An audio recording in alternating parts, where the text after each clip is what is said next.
tengo una pregunta para los tres. Me gustaría que cada uno me dé su opinión respecto a el uso de los celulares. Muchos docentes me han dicho, yo prohíbo el celular. Uno, porque los chicos, hablo de secundaria, hay algunos que ya tienen celular y llevan a la escuela. Y el docente dice, no se distraen mucho, no prestan atención y permanentemente están pegados y no los puedo desconectar. Entonces, ¿qué opinan sobre el uso de los celulares en las escuelas? Lea. Yo tengo así una relación de experimentación todavía.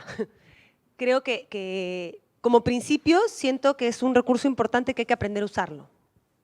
Y como que hay que aprender a usarlo, hay que experimentar en cómo usarlo.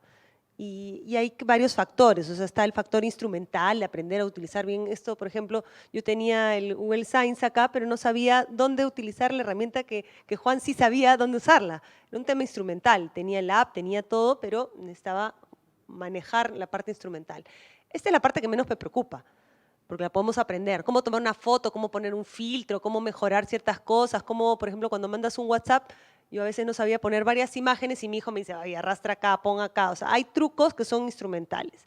Esa parte del aprendizaje que es necesario para sacarle provecho a las aplicaciones es una parte que se puede trabajar de manera cooperativa, que es interesante. Pero la parte más difícil de utilizar, o sea, eficientemente y efectivamente y provechosamente el celular, tiene que ver con la parte emocional.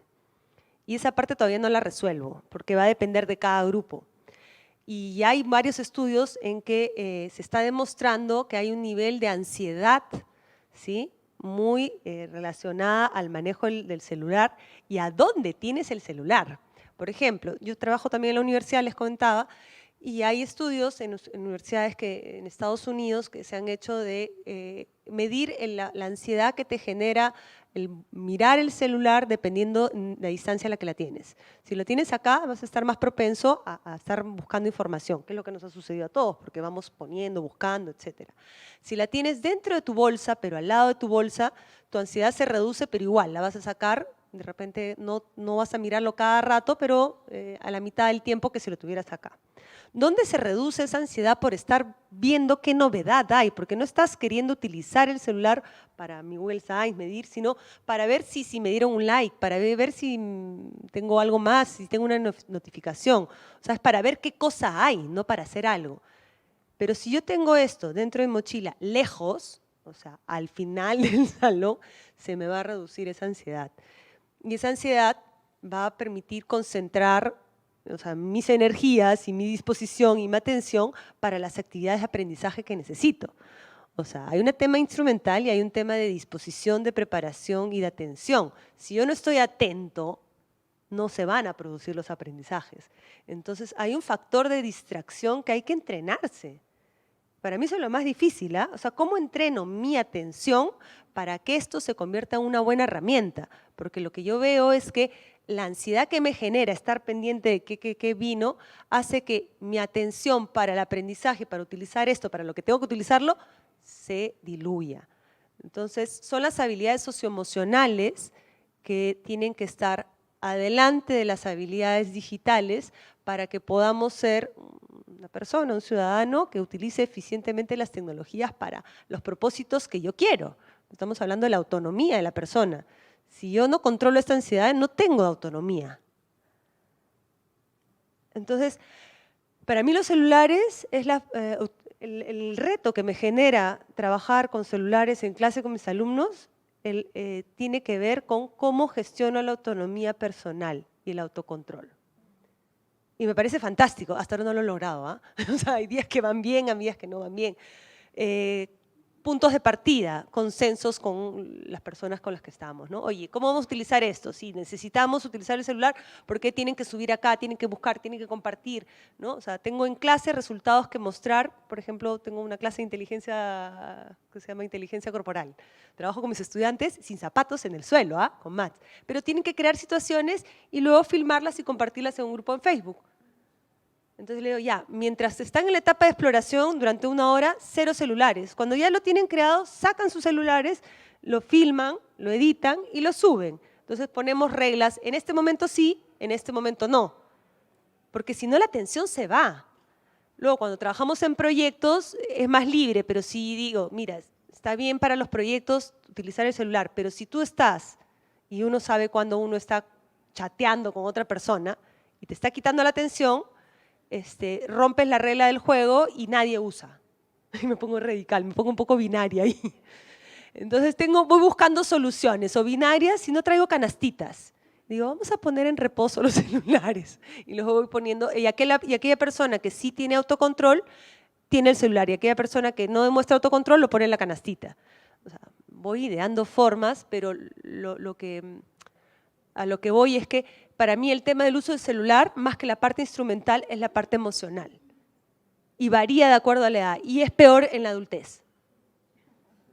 Sí, porque en la adultez tú no puedes hablar con un estudiante que tu corteza prefrontal todavía está en desarrollo, ¿no? Ya estamos todos desarrollados y es quiero o no quiero, respeto o no respeto, y es más difícil.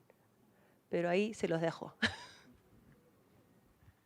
Bueno, el uso de los dispositivos está relacionado también a un conjunto de reglas que tenemos que ir impartiendo, y eso es lo importante y lo básico, ir formando desde edades tempranas. Cuándo debemos usar los celulares y cuándo no. Como decía Leia, la parte emocional, en el caso de nosotros hemos ido de no tener de repente, o tener pocos amigos, a tener, entre comillas, muchos amigos a través de las redes sociales y estar muy preocupados, más que de repente en recibir información o enviar información o crear algo, en el sentido emocional. Pero también eso es formable en los estudiantes. Justamente la autoconfianza, la autodeterminación de las personas es un aspecto clave. Ahora, es importante recalcar que nosotros tenemos en el uso de la tecnología una enorme responsabilidad, que tenemos que enseñar a los estudiantes a estudiar y a concentrarnos. Porque muchos de nosotros y muchos de nuestros estudiantes por lo general tienen la computadora, tienen el televisor, tienen la radio, tienen la computadora con varias pestañas abiertas y encima tienen su celular, están chateando con 20 o 30 personas a la vez. Entonces, ¿en qué momento estudian o en qué momento se concentran para determinar qué información deben tener o retener en el cerebro? Entonces, ahí es clave también mostrar modelos a los estudiantes de que si dejan todos estos dispositivos y se concentran en el estudio, por ejemplo, durante media hora, van a tener un mejor rendimiento que estar de repente 3 o 4 horas tratando de estudiar y al final no entender mucho de lo que uno trata de estudiar. Y es demostrable, tenemos que hacer esas prácticas con nuestros estudiantes. Y a veces también hay el sentido de que se nos va el tiempo. No sé si ustedes sienten que por lo general los días pasan demasiado rápido.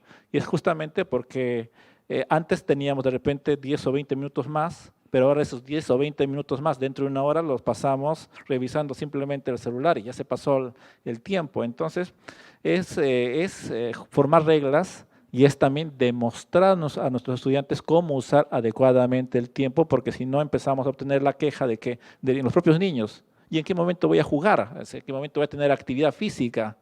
Porque ellos se dan cuenta que necesitan esa actividad física, pero lamentablemente esa actividad física, ese tiempo que debían de dar para el estudio, lo han copado tratando de entender un tema, pero con múltiples dispositivos a la vez. Sí, yo también concuerdo con Lea y con Juan. Ellos han dicho, bueno, Lea ha dicho que esto es un instrumento, un buen instrumento, has dicho, ¿no? Es un instrumento. Es verdad, es un instrumento, pues. Eso es algo que tenemos que recordar. El celular, como la computadora, es un instrumento. La diferencia que tiene este instrumento con otros instrumentos es que en verdad genera otros entornos que son los virtuales, las redes sociales. Y como dice Lea, las redes sociales tienen un impacto en nuestra socialidad que es obviamente un elemento emocional. Cuando se habla de niños o de personas que están en proceso de formación, yo creo que lo mejor es entrar en una cierta… En Internet se habla de las etiquetas, Etiquetas quiere decir que hay costumbres que uno tiene que aplicar, formas de conducta dentro de los entornos virtuales. Yo creo que si en el mundo de lo virtual aplicamos formas de conducta, por ejemplo, cuando uno escribe en espacios virtuales con letras mayúsculas, equivale a decir que está gritando. Por lo tanto, no hay que usar las palabras en mayúscula porque eso implica que estás gritándole al otro en los entornos virtuales. Si en los entornos virtuales usamos las etiquetas o netiquetas o pautas de conducta, es lógico que también planteemos pautas de conducta en las aulas cuando usamos los instrumentos digitales.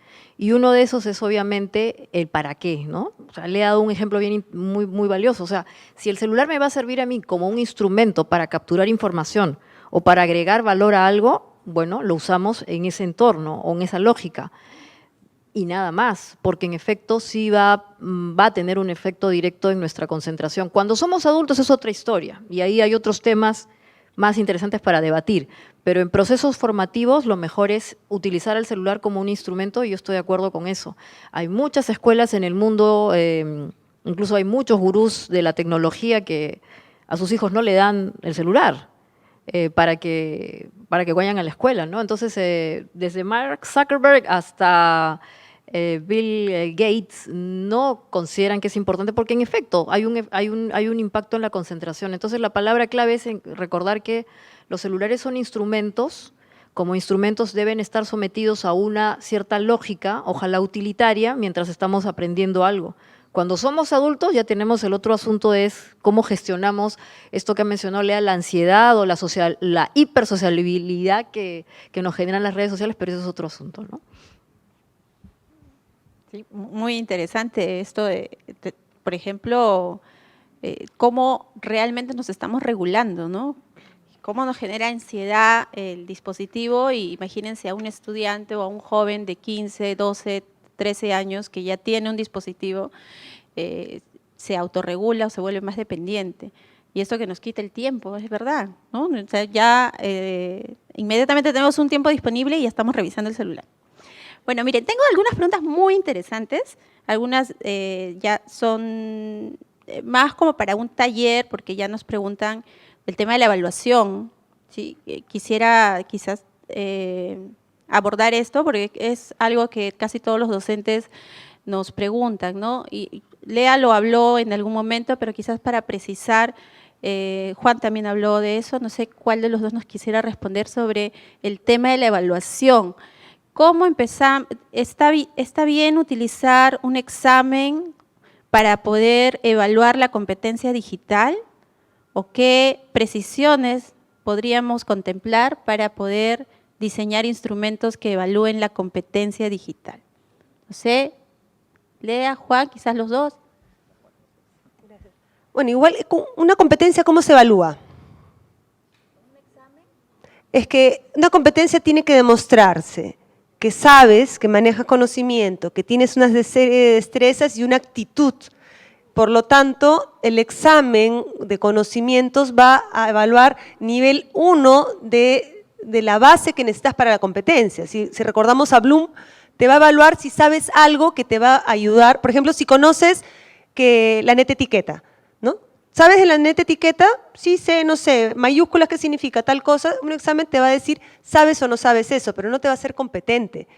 Si tú en un diálogo, ¿no?, empleas la netiqueta y recibes un feedback favorable de la persona, logras una comunicación efectiva, vas a poder evaluar en ese diálogo, en esta situación real o simulada, si estás desarrollando, ¿sí?, esa competencia con la capacidad de interactúar en medios digitales o entornos digitales de manera ética y respetuosa, que es lo que dice la competencia. Entonces, las herramientas y las situaciones de evaluación tienen que ver con el concepto de competencia, no con el contenido de la competencia. Y esto vale para las TIC, para la matemática, para cualquier competencia. Entonces, un examen escrito solo va a permitir recoger esa información. Distingo o no distingo, nada más, ¿sí? Si yo quiero medir cómo resuelven problemas, tengo que ponerlo en una situación de resolución de problemas. Entonces, por eso los casos, los role-playing, la gamificación, o sea, hay otras situaciones que te van a permitir medir eso, ¿no?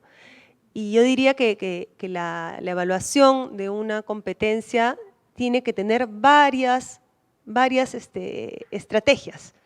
Tú lo tienes que medir de diferentes maneras también para adaptarte a las condiciones de las personas, ¿no? Entonces, una persona, por ejemplo, la redacción en entornos virtuales, bacán, pongo un procesador y puedo verlo a través de un Google Drive para ver cómo va ejecutando, pero ¿qué pasa si la construcción de este texto, me ha pasado, tengo una alumna que tenía que hacer un control de lectura y se rompe la mano?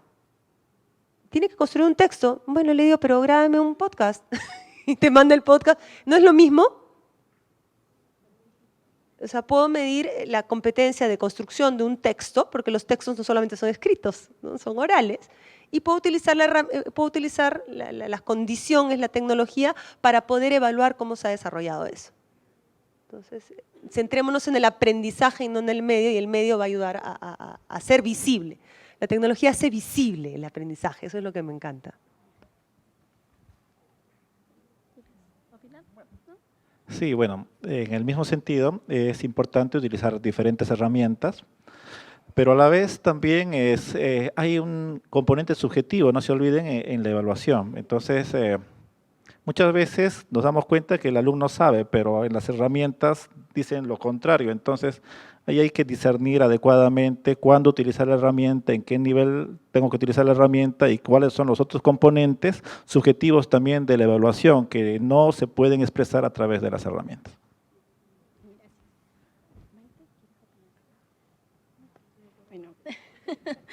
Bueno, para Maite, mira, acá hay un docente que nos plantea lo siguiente, me gustaría que nos des tu punto de vista.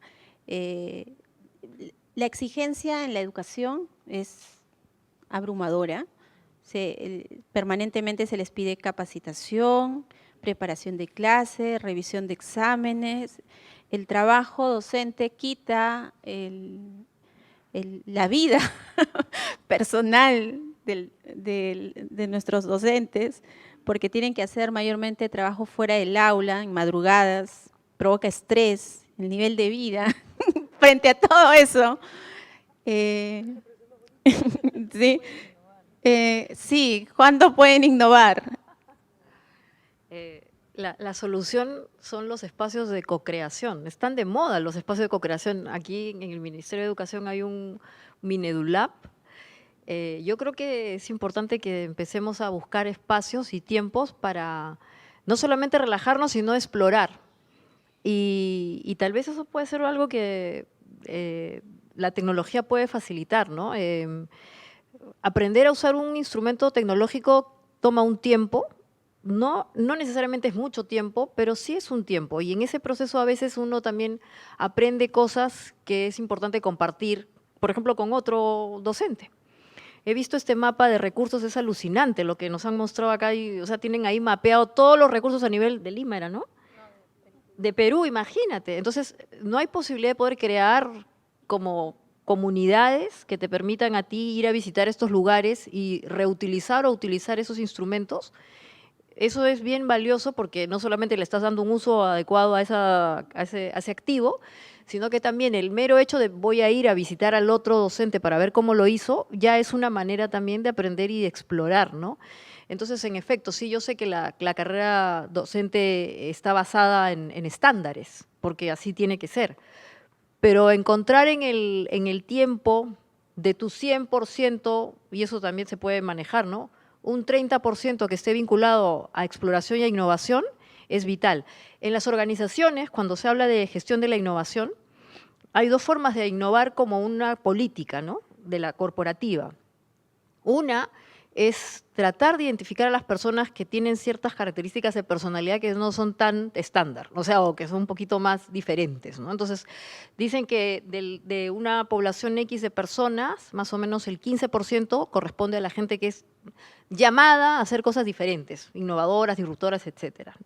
Es interesante identificar a esas personas porque esas personas, por su background, su personalidad o lo que sea, hacen las cosas de una manera distinta. O sea, les cuesta someterse al estándar. Entonces, primera cosa, identificar a estas personas porque a través de ellas podemos aprender a innovar o explorar sin hacerlo de manera directa. Y el otro tema es el tiempo. Es importante tener un tiempo para no hacer nada.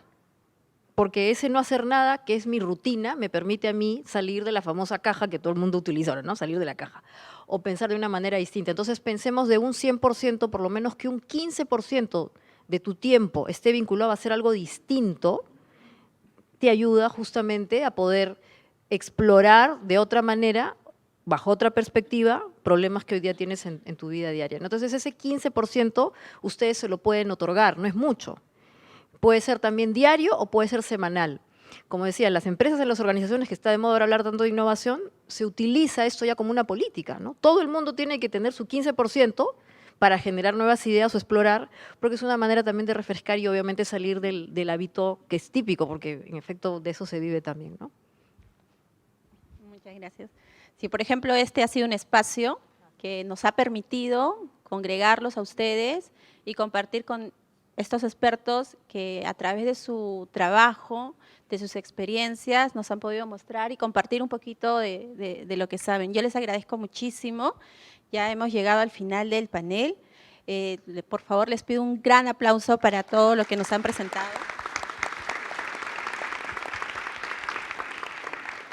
Muchas gracias.